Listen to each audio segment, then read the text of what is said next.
সুপ্রিয় শিক্ষার্থীবৃন্দ, আশা করি তোমরা সকলে ভালো আছো, স্বাস্থ্যবিধি মেনে সবাই সুস্থ আছো এবং পড়াশোনায় নিমগ্ন আছো। সাহিত্যের রূপবৃত্তিগত ধারাবাহিক আলোচনার আজকে শেষ পর্বেও আমরা আলোচনা করব গল্প, উপন্যাস ও নাটক সম্পর্কে। গত ক্লাসে আমরা কবিতা সম্পর্কে আলোচনা করেছিলাম। এর আগে সাহিত্যের সামগ্রিক একটা বিষয় সম্পর্কে আলোচনা করেছিলাম।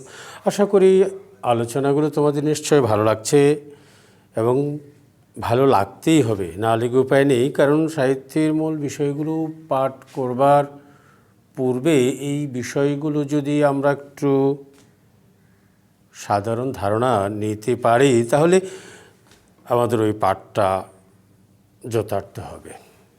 না হয় আমরা শুধু পড়ে যাব কিন্তু খুব একটা বুঝতে সক্ষম হব না। সুতরাং এই জন্যেই আমার এই আলোচনাগুলো। আজকে এই পর্যায়ের আলোচনা শেষ করে আমরা পরবর্তীতে নির্দিষ্ট পাঠ্যসূচির ভিতরে ঢুকে যাব। তো যাই হোক, যেটা বলছিলাম, আজকে আলোচনার জন্য আমরা নির্বাচন করেছি গল্প, উপন্যাস ও নাটক। অর্থাৎ গল্প কী, উপন্যাস কী, আর নাটকই বা কী, কীভাবে সেটা তৈরি হচ্ছে। আগে বলে রাখি, এই তিনটি আঙ্গিক সাহিত্যের এটা একেবারে আধুনিক সময়ের সৃষ্টি। এর আগেই আমরা যে কবিতার আলোচনা করেছিলাম সেটি মূলত প্রাচীন সময় থেকে শুরু হয়ে গেছে। সেটি প্রাচীন সময় থেকে সেই কবিতা প্রাচীন মধ্য যুগ পেরিয়ে আধুনিক যুগে প্রবেশ করে তার নানা তরঙ্গ অভিঘাত আছে।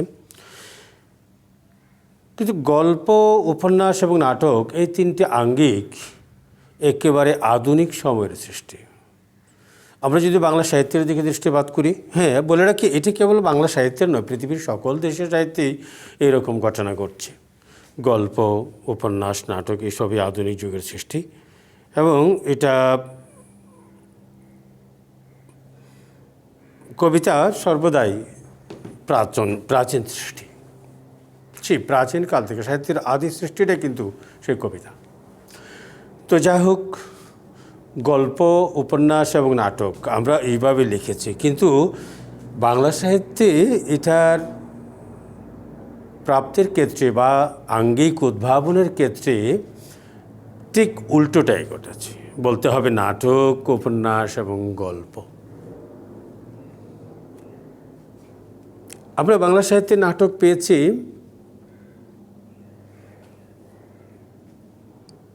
1852 খ্রিস্টাব্দে। একই বছরে দুটো নাটক আমরা পেয়েছি। আজকের যে আঙ্গিকের যে নাটক, যে রূপ প্রকরণগত দিক থেকে যে নাটক আমরা পাই পঞ্চাঙ্কের, সেই নাটক আমরা পাই 1852 খ্রিস্টাব্দে জি.সি. গুপ্ত এবং তারাচন্দ্র শিকদার নামক দুজন নাট্যকারের দুটি নাটক। একটি কীর্তিবিলাস, আরেকটি হচ্ছে বদরার্জুন। দুটি পৌরাণিক নাটক। এর আগে আমাদের সাহিত্যে নাটক ছিল না, যদিও তার বহু আগে রাশিয়ান একজন সঙ্গীতজ্ঞ নাট্যকার কলকাতায় এসে যে নাট্যমঞ্চায়ন করেছে সেই ইতিহাস ভিন্ন, সেটি আমরা আরও পরে আলোচনা করব যখন আমরা নাটক পড়ব। তো যাই হোক, এই যে আমরা 1852 খ্রিস্টাব্দে প্রথম নাটক পাই বাংলা সাহিত্যে, উপন্যাস পাই আরও পরে 1865 খ্রিস্টাব্দে বঙ্কিমচন্দ্রের দুর্গেশ নন্দিনী। গল্প পাই কিন্তু আরও পরে। তার জন্য অপেক্ষা করতে হয়েছিল আমাদের একজন রবীন্দ্রনাথের। রবীন্দ্রনাথ যেদিন ভিখারিণী নামক একটি রচনা প্রকাশ করলেন, সেই 1284 বঙ্গাব্দ কিংবা 1877 খ্রিস্টাব্দে আমরা গল্প পাই। এই নাটক, উপন্যাস, গল্প কিংবা গল্প, উপন্যাস, নাটক যেভাবে বলে না কেন, এই তিনটি একসাথে আমি কেন আনলাম আলোচনায়? বিষয়টা সহজ করে বুঝবার জন্যে যে তার গঠনগত যে উপাদানগুলো রয়েছে বহু ক্ষেত্রে মিল রয়েছে, অমিলটা কম, এবং এই অমিলটার জন্যই এর আঙ্গিকগত স্বাতন্ত্র্য, আঙ্গিকগত স্বকীয় বৈশিষ্ট্য ওই একটি কিংবা দুটি আলাদার বৈশিষ্ট্যের উপরে নির্ভর করছে। তাহলে আমরা মিলগুলো কি আগে যদি একটু দেখে নিই তাহলে সহজ হবে। কতগুলো মৌলিক বিষয় গল্পে যেমন আছে, উপন্যাসও রয়েছে, তেমন নাটক রয়েছে। যেমন তিনটার মধ্যেই কিন্তু একটা কাহিনী আছে, একটা প্লট আছে, কিছু চরিত্র আছে, চরিত্রের উপযোগী একটা পরিবেশ পরিচ্ছেদও সেখানে বিদ্যমান থাকে।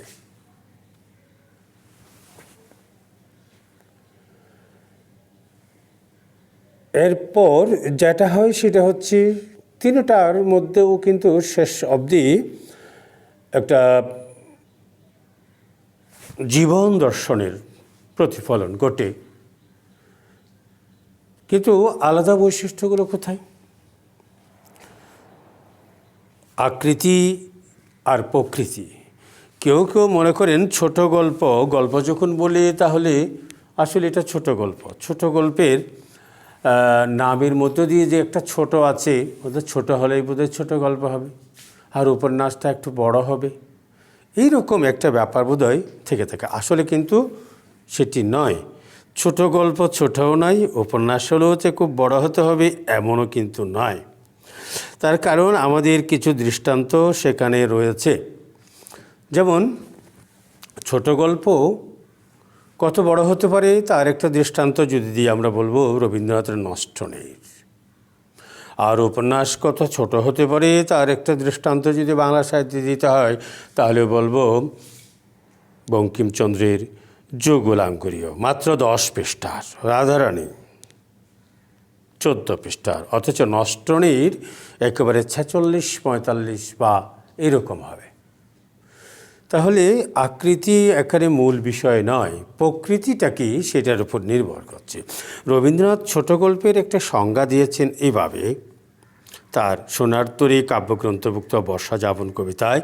তিনি বলছেন, ছোট প্রাণ, ছোট বেতা, ছোট ছোট দুঃখ কথা, নিতান্তই সহজ সরল, সহস্র বিস্তৃত রাশি, প্রত্যহ যেতেছে বাসি, তারই 2-4টি অশ্রু জল। নাহি বর্ণনার ছটা, গঠনার ঘন ঘটা, নাহি তত্ত্ব নাহি উপদেশ, অন্তরে অতৃপ্তি রবে, সাঙ্গ করি মনে হবে, শেষ হয়ে হইল না শেষ। এটি হচ্ছে ছোট গল্পের কিছু বৈশিষ্ট্য। কি বলেছেন তিনি? ছোট প্রাণ, ছোট ব্যথা, ছোট ছোট দুঃখ কথা।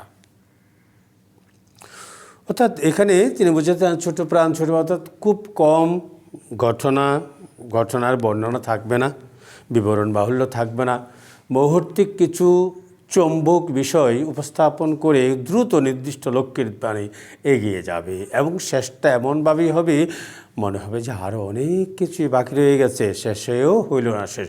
যেমন কবিতা পাঠের পর শেষে একটা অপূর্ণতার অতিবৃত্তি আমাদের ভেতরে কাজ করে, ঠিক সেই রকম কবিতার পরিণামের মতো, পরিসমাপ্তির মতো ছোট গল্পের পরিসমাপ্তিতেও একটা অপূর্ণতা কিংবা অতৃপ্তি পাঠকের অন্তরের থেকে যায়, আরও বোধহয় ছিল, আরও বোধহয় ছিল, এইরকম একটি আকর্ষণীয় অবস্থান তৈরি করে। আর একটু যদি আমরা দৃষ্টান্ত দিই বোঝাবার জন্যই ভালো করে, যেমন বড় করেন কবির ঘোর বর্ষার অন্ধকার রাত্রে যাত্রী তার গ্রামের পথে ছুটল।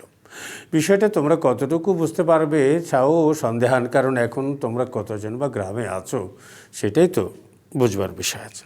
তারপরও বলি, অন্ধকার পথ, আকাশে চন্দ্র তো নেই, বিদ্যুৎ তো নেই,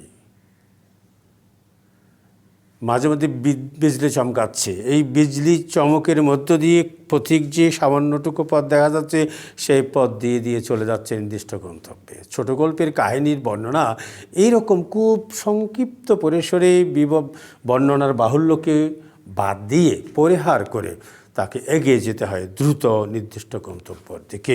চম্বক বিষয়গুলোকে কেবল তিনি তুলে ধরছেন, এবং এর মধ্য দিয়ে তার অন্যান্য বিষয়গুলো পরিষ্কারভাবে আসছে, এবং সে যে জীবন দর্শনের কথা বলছে সেটিও প্রকাশিত হচ্ছে। অর্থাৎ সেখানে বিবরণ বাহুল্য।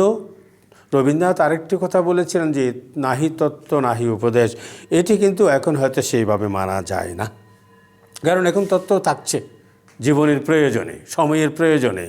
আর ছোট প্রাণ ছোট ব্যথা তিনি বলেছিলেন, সেখানে কিন্তু আমাদের সাম্প্রতিক এই সময়ের বিখ্যাত একজন গল্পকার হাসান আজিজুল হক, যার গল্প তোমাদের পাঠ্য আছে, তিনি কিন্তু উল্টো করে বলতে চেয়েছিলেন বড় প্রাণ বড় ব্যথা বড় বড় দুঃখ কথা।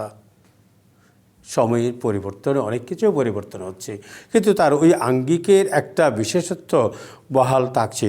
বিপরীতেই আমরা উপন্যাস দেখব, বিবরণের বাহুল্য কত। জন্মের পূর্ব থেকেই মৃত্যুর পরেও তার বিবরণ বর্ণনা চলতেই থাকে। পথের পাঁচালী থেকে যে যাত্রা করি আমরা, 3টি পর্বে আমরা দেখব যে অপু দুর্গার জন্মের বহু আগে তার দিদিমার থেকে শুরু করে পরবর্তীতে অপু বড় হলো, অপুর সন্তান হলো, সেও বড় হয়ে গেল। এত বিস্তৃত জীবন কাহিনী। উপন্যাস হচ্ছে আসলে গদ্যে রচিত জীবনের একটি মহাকাব্য। যত রকমের বর্ণনা বাহুল্য বিস্তৃতি উপন্যাসে ঘটানো যায়, কিন্তু সেটি গল্পে সম্ভব হয় না। সুতরাং এই একটি জায়গা ছাড়া গল্প আর উপন্যাসের তফাৎ খুব বেশি নেই। নাটকও হয়তো অন্তত দুটোর মধ্যে প্রধান হবে একটি। যেমন নাটকে যে উপাদানগুলোর কথা বললাম, একটা কাহিনী, তারপর একটা প্লট। হ্যাঁ, এই জায়গায় একটু স্পষ্ট করতে হচ্ছে, অনেকেই প্লট এবং আখ্যান কিংবা কাহিনী সব কিছু গুলিয়ে ফেলেন। কাহিনী আর প্লট দুইয়ের মধ্যে কিন্তু তফাৎ রয়েছে, দুটো ভিন্ন জিনিস। কাহিনী তো কাহিনী, একজন মানুষের জন্ম থেকে মৃত্যু পর্যন্ত একটা কাহিনী ধারাবাহিকভাবে বর্ণনা করা যায়, কিন্তু অধারাবাহিকভাবেও করা যায় নানাভাবে। ওই যে অধারাবাহিকভাবে করা যায় নানা প্রক্রিয়ায়, আগে পড়ে নানা পদ্ধতিতে, এই যে কাহিনী উপস্থাপনের যে প্রক্রিয়া কিংবা ঘটনার যে বিন্যাস প্রক্রিয়া, এই বিন্যাস প্রক্রিয়াটাকেই বলা হচ্ছে প্লট, অর্থাৎ আখ্যানের বিন্যাস। সুতরাং এখানে আমরা কাহিনী, প্লট, চরিত্র, তারপরে পরিবেশ পরিচ্ছেদ, জীবন দর্শন যাই বলি, এর মধ্যে গল্প এবং উপন্যাসের থেকে নাটকের আরেকটা মূল পার্থক্য হচ্ছে নাটক সংলাপ নির্ভর। গল্পে যে বিবরণ আছে, উপন্যাসে বিবরণের যে বাহুল্য আছে, এখানে এই সমস্ত বিষয় কিছুই নেই, অর্থাৎ বর্ণনাই নেই। এখানে কেবল সংলাপ, চরিত্রগুলো যে সংলাপগুলো বলছে, এই সংলাপের বাইরে অন্য কোনো বর্ণনা বিবরণ নাটকের মধ্যে, নাটকের কাহিনীর মধ্যে অনুপস্থিত, সেটি থাকতে পারে না। তাহলে এই সংলাপ প্রধান নাটক, মূলত সংলাপ প্রধান, সংলাপের মধ্য দিয়ে সমস্ত চরিত্র বিকশিত হচ্ছে, প্লট নির্মিত হচ্ছে, কাহিনী এগিয়ে যাচ্ছে। তবে এই যে একটা পার্থক্য নয়, আরও একটা মূল বিষয় হচ্ছে নাটকের কাহিনী কত বড় হবে। গল্পের কথা বলেছি, উপন্যাসের কথা বলেছি, বিস্তৃত। আমরা পথের পাঁচালীর কথা বলেছি, কিন্তু পথের পাঁচালীকে যখন নিয়ে নাটক লিখতে গেছেন সত্যজিৎ রায়, তখন কিন্তু একটা উপন্যাসকে নিয়ে একাধিক নাটক তিনি করেছেন। পথের পাঁচালীর 3টি অংশ, আমাটি পেপু, তার আগে বলালে বেলাই, শেষে অক্রুর সংবাদ, এ তো গেল। তারপরে অপরাজিত একটা উপন্যাস আছে, সেটিও কিন্তু এই পথের পাঁচালীর এই অংশ, অক্রুর সংবাদের দ্বিতীয় রূপ।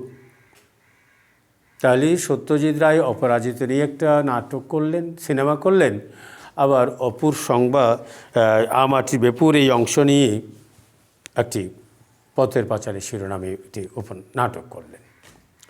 তাহলে নাটকের কাহিনী কোনটা? একজন নাট্যকার উপন্যাসকে নিয়ে, উপন্যাসের নাট্যরূপ হতে পারে, গল্পের নাট্যরূপ হতে পারে।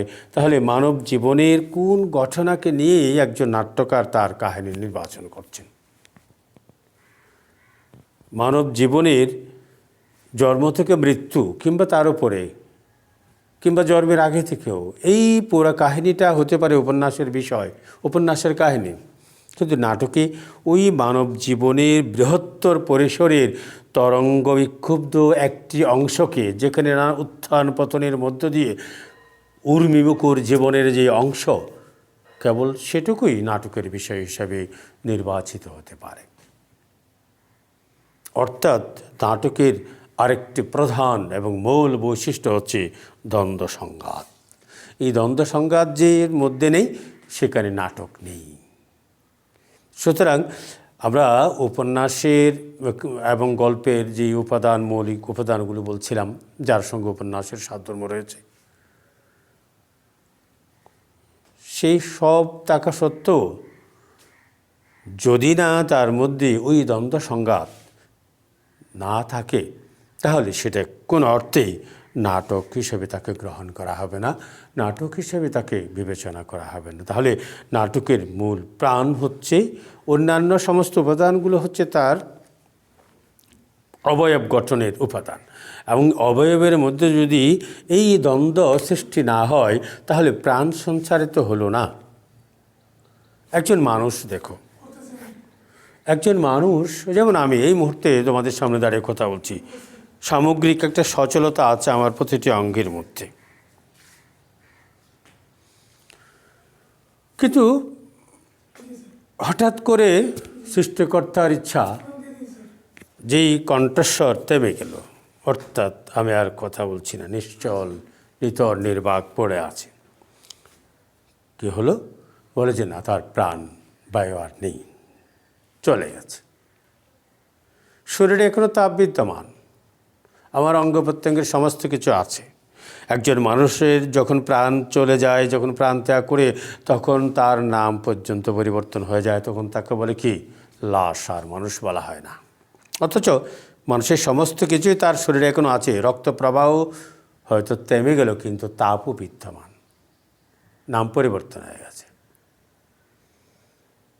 ওই মানুষটাকে মুহূর্তেই কেবল একটি উপাদানের অনুপস্থিতিতে লাশ হয়ে গেল। ঠিক নাটকও তাই, সেখানে যদি ওই দ্বন্দ্ব সংঘাত যদি সৃষ্টি করতে না পারা যায়, তাহলে সমস্ত উপকরণের সব আয়োজন কিন্তু ব্যর্থ হয়ে যাবে, বিপন্ন হয়ে যাবে। তাহলে এই দ্বন্দ্ব কীভাবে সৃষ্টি করা যায়? নাটকে দ্বন্দ্ব সৃষ্টির নানা প্রক্রিয়া আছে, নানা উপাদান আছে। সমাজের সঙ্গে সমাজের কোনো ঘটনার সংঘাত হতে পারে, ব্যক্তির সঙ্গে ব্যক্তির সংঘাত হতে পারে, প্রকৃতির সঙ্গে কিংবা দৈব শক্তির সঙ্গে মানব শক্তির সংঘাত হতে পারে। কিন্তু তার চাইতে বড় আরেকটি সংঘাত রয়েছে, যে সংঘাত, যে দ্বন্দ্ব, তার নাম বলা হয় অন্তর্দ্বন্দ্ব। মানুষ নিজের সঙ্গে নিজেই দ্বন্দ্বে লিপ্ত হচ্ছে। নিজে এই মুহূর্তে যে কাজটি করলো, কাজটি করার পর সে যখন ভাবে যে কাজটি যে করলাম, আমি এটা যথাযথ হলো না, বোধহয় এটা ঠিক করিনি, এই যে নিজের বিরুদ্ধে নিজে দাঁড়িয়ে যাওয়া, এটাকে বলা হচ্ছে অন্তর্দ্বন্দ্ব। নাটকে এই সমস্ত বহু বিচিত্র দ্বন্দ্বের সৃষ্টি হতে পারে। এখানে এই প্রসঙ্গে আমরা তাহলে এই মুহূর্তে আমরা তিনটা বিষয়ের আলাদা আলাদা বৈশিষ্ট্য কোথায় কি শনাক্ত করতে সক্ষম কিছুটা হলো হয়েছে। পরবর্তীতে এগুলো আরও প্রাসঙ্গিকভাবে বিস্তৃত আলোচনা আমরা করব। এখানে আরেকটি কথা উল্লেখ করতে চাই, যে আমরা গল্প, উপন্যাস ও নাটক বললাম, তার সঙ্গে আমরা কবিতার কথাও নিয়ে আসতে পারি এই মুহূর্তে। এই সব চারটি মাধ্যমে কিন্তু সৃজনশীল মাধ্যম। এই সৃজনশীল মাধ্যমগুলোকে অন্যভাবে যদি আমরা আবার দেখি, তাহলে সেখানে আমরা বলবো গঠনগত প্রক্রিয়ায় এই শিল্পগুলোকে দুটো ভাগে ভাগ করা যাবে। এক ভাগেই আমরা আনব গল্প, উপন্যাস এবং কবিতা। নাটককে আলাদা গোত্রে, আলাদা জাতে আবার ফেলে দেব। এতক্ষণ কিন্তু যে আলোচনা করেছি, গল্প, উপন্যাস এবং নাটক সম্মিলিতভাবেই আলোচনা করেছি। এই আলোচনার মধ্যে গল্প, উপন্যাস এবং নাটকের স্বতন্ত্র বৈশিষ্ট্য কোন জায়গায়, একটি একটি করে যে আলাদা বৈশিষ্ট্যগুলো শনাক্তের চেষ্টা করেছি, এবং অনেকগুলো যে মিল রয়েছে, মিলগুলো কী কী সেটাও আমরা বোঝাবার চেষ্টা করেছি। কিন্তু এখন আবার এই তিনটা বিষয়কে দুটো শ্রেণীতে ভাগ করে ফেলছি। গল্প উপন্যাস একদিকে এবং তার সঙ্গে কবিতাকেও আবার যুক্ত করছি অন্যদিকে। এই তিনটা আঙ্গিক থেকে নাটককে আলাদা করে ফেলছে এবং এর কারণ হচ্ছে তার যে গঠন প্রক্রিয়া কিংবা সংগঠন প্রক্রিয়া যেটাই বলি, এর মধ্যেই এই বিভাজনটাকে আমরা তুলে ধরতে চাই। একটি কবিতা, গল্প কিংবা উপন্যাস, তার একজন লেখক আছেন, তিনি যখন লিখবেন তার কি কি প্রয়োজন? তার প্রয়োজন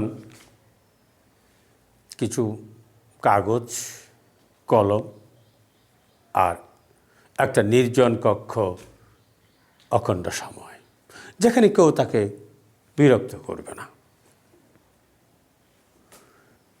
এই নির্জন একাকী সময়ের মধ্যেই একজন লেখক একটি কবিতা, গল্প কিংবা উপন্যাস তার প্রয়োজনীয় সময়ের মধ্যে তিনি লিখে ফেললেন। লেখা যখন হয়ে গেল তখন সেটা কোথায় যাবে? নিশ্চয় পাঠকের কাছে পৌঁছতে হবে, না হয় তার মূল্য কি, তাৎপর্যটা কোথায় পাঠক যদি না পড়ল? তার জন্যও লেখক কী করছেন?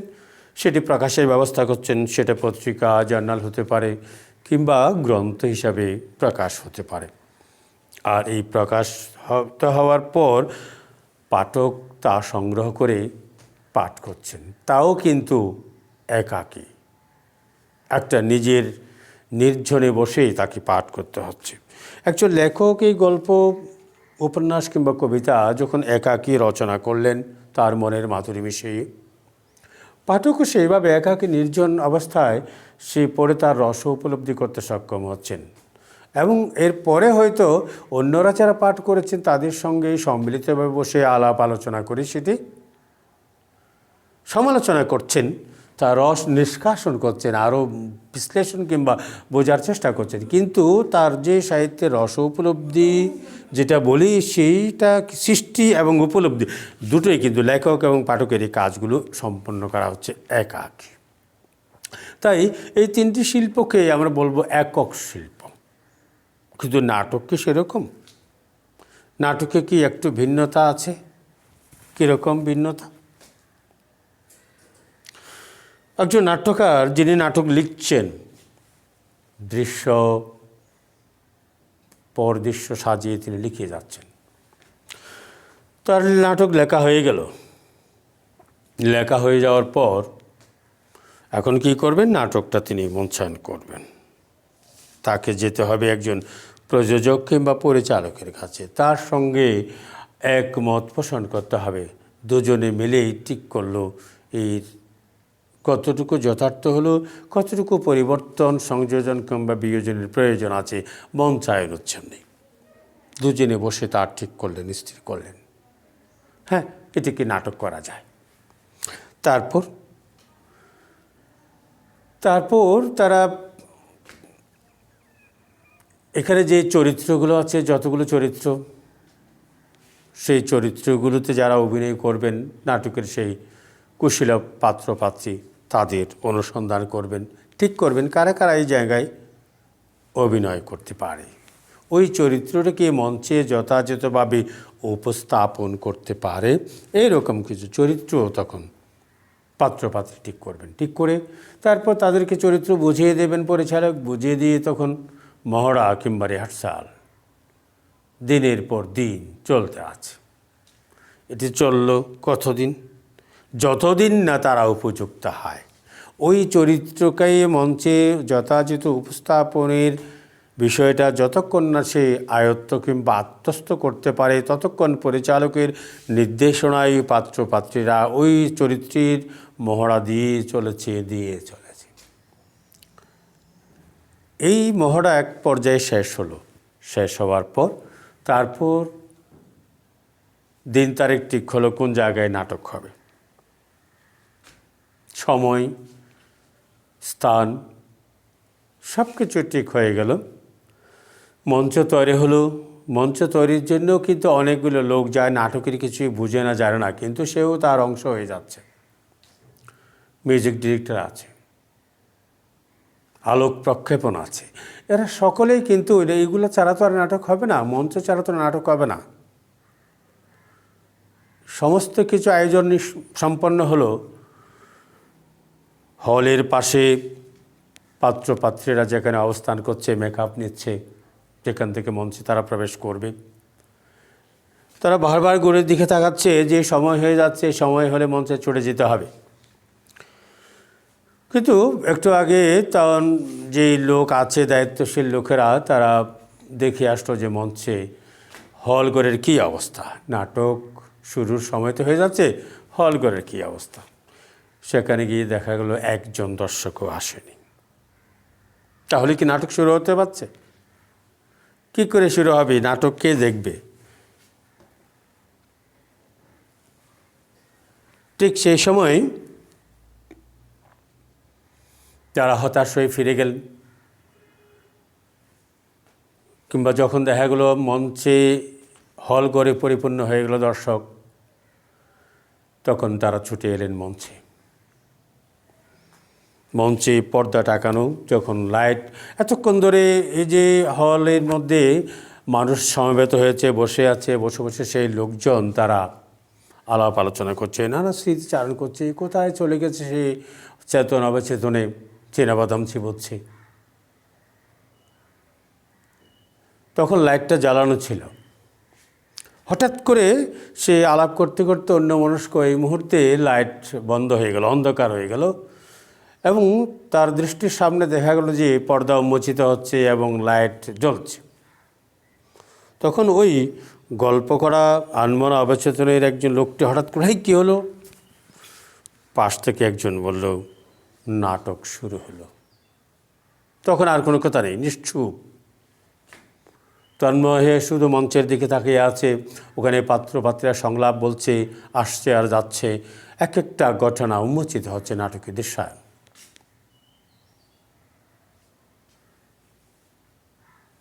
এইভাবে নাটক দেখতে দেখতে সকল দর্শকরাও নাটকের ভিতরে ঢুকে গেল।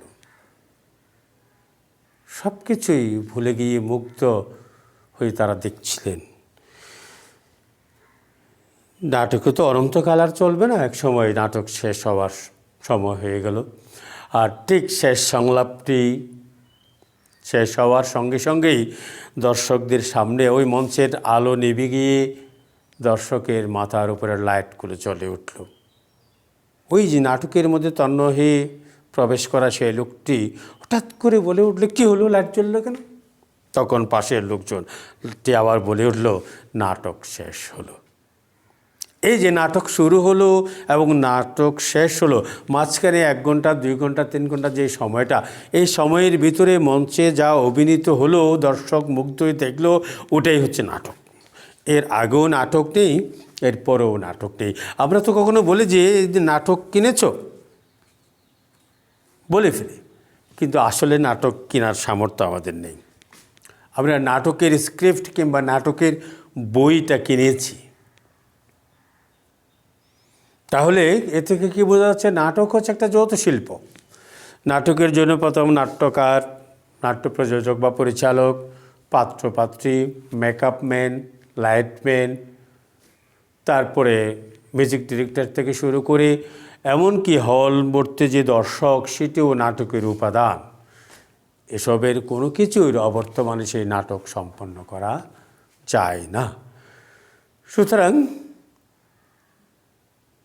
নাটককে আমরা বলবো মিশ্র শিল্প কিংবা যৌথ শিল্প। এরকম আরও আধুনিক আমরা দেখি, যেমন সঙ্গীত, সেটিও কিন্তু একটা মিশ্র শিল্প বা যৌথ শিল্প। নৃত্যকলা একেই আমরা সেটাকেও যৌথ শিল্প কিংবা মিশ্র শিল্প হিসাবে শনাক্ত করব। তাহলে অনেক কিছুর বিষয় আজকে আমরা এই মুহূর্তে আলোচনা সমাপ্ত করলাম। আমরা গল্প, উপন্যাস, নাটকের গঠনগত পার্থক্য, বৈশিষ্ট্যগুলো আলোচনা করেছি, দেখেছি। এরপরেই আমরা লক্ষ্য করলাম যে আমাদের গল্প, উপন্যাস, নাটক এবং এই দুইয়ের মধ্যেই গঠনগত একক এবং মিশ্র শিল্প কাকে বলে, সেই বিষয়গুলো আমরা জানলাম। আমরা আগামী ক্লাসে এখান থেকেই আর যতটুকু আমরা রূপরীতিগত জ্ঞান অর্জন করলাম তা নিয়ে আমরা একটা নির্দিষ্ট বিষয়ের উপরে আলোচনা শুরু করব, সেটি হচ্ছে নাটক। তোমরা আগামী ক্লাসে আমাদের যে পাঠ্য নাটকটি রয়েছে সেটি একটু পড়ার চেষ্টা করবে, সেটি নিয়ে বসবে। আমরা আগামী ক্লাস থেকে সেই নাটক পড়া শুরু করব। নাটকের নাম আমাদের সিকান্দার আবু জাফর রচিত সিরাজউদ্দৌলা। সকলে ভালো থেকো, সুস্থ থেকো। ধন্যবাদ সবাইকে।